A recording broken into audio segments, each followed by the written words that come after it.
alguém poderia dizer sobre ser um símbolo importante para o homem? Levanto a pergunta: naquela época pensavam que o anjo teria que ver as marcas vermelhas para reconhecer? De qualquer modo, o relato do anjo é ficcional, conforme a teoria que considero muito melhor.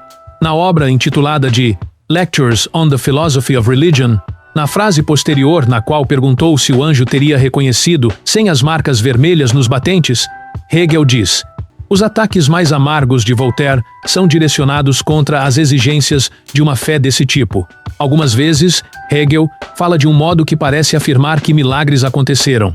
Na obra citada, por exemplo, diz: o cristianismo espalhou-se rápido e amplamente em decorrência dos milagres.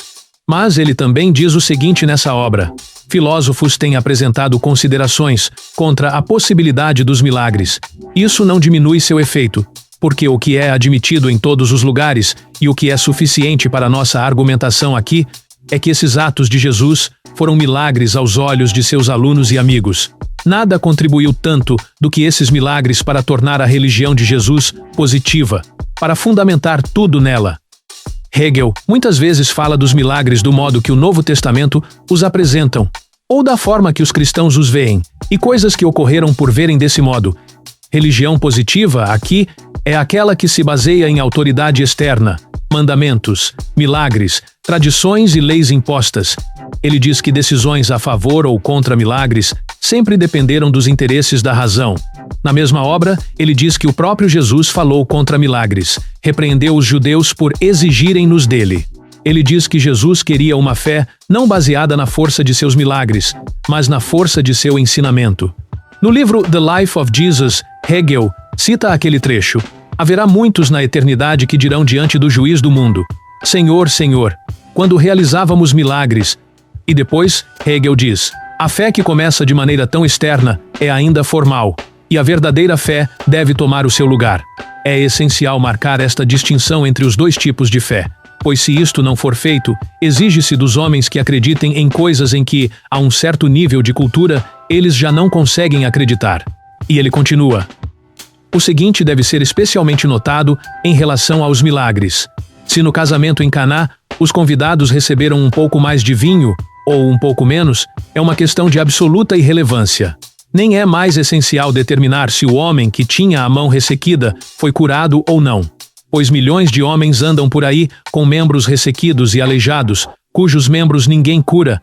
Em The Spirit of Christianity and Its Fate, Hegel escreve: as crianças são ensinadas a inferir, a partir dos milagres, etc., que Jesus é Deus.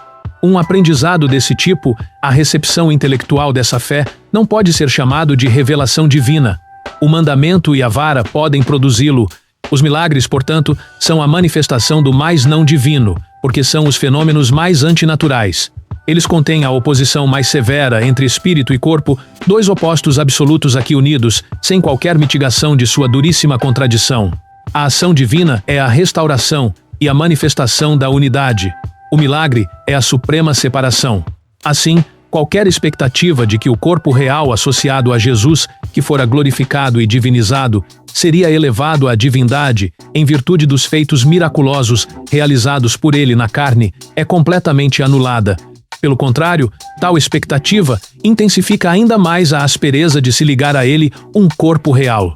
Em Early Theological Writings, obra escrita em sua juventude, Hegel diz: milagres e assim por diante não tinham a intenção de ser a base de doutrinas, conforme essa visão, pois estas não podem se basear em fatos observados.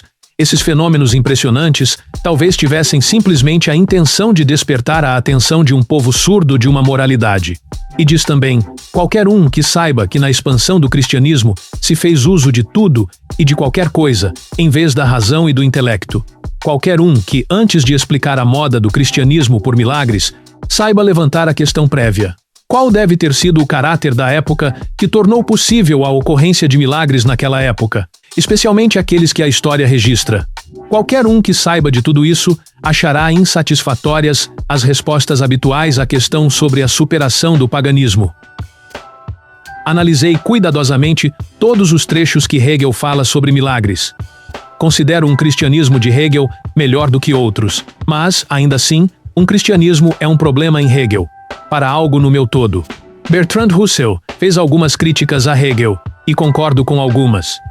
Em Early Theological Writings, Hegel diz: o espírito da época foi revelado em sua concepção objetiva de Deus quando ele não era mais considerado como nós, embora infinitamente maior, mas foi colocado em outro mundo, em cujos limites não tínhamos parte, para o qual não contribuímos em nada com nossa atividade, mas no qual, na melhor das hipóteses, podíamos implorar ou conjurar nosso rumo.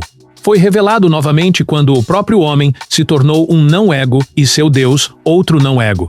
Sua revelação mais clara estava na massa de milagres que engendrou e que tomou o lugar da razão do indivíduo quando decisões eram tomadas e convicções adotadas. Mas sua revelação mais terrível foi quando, em nome desse Deus, os homens fizeram coisas atrozes.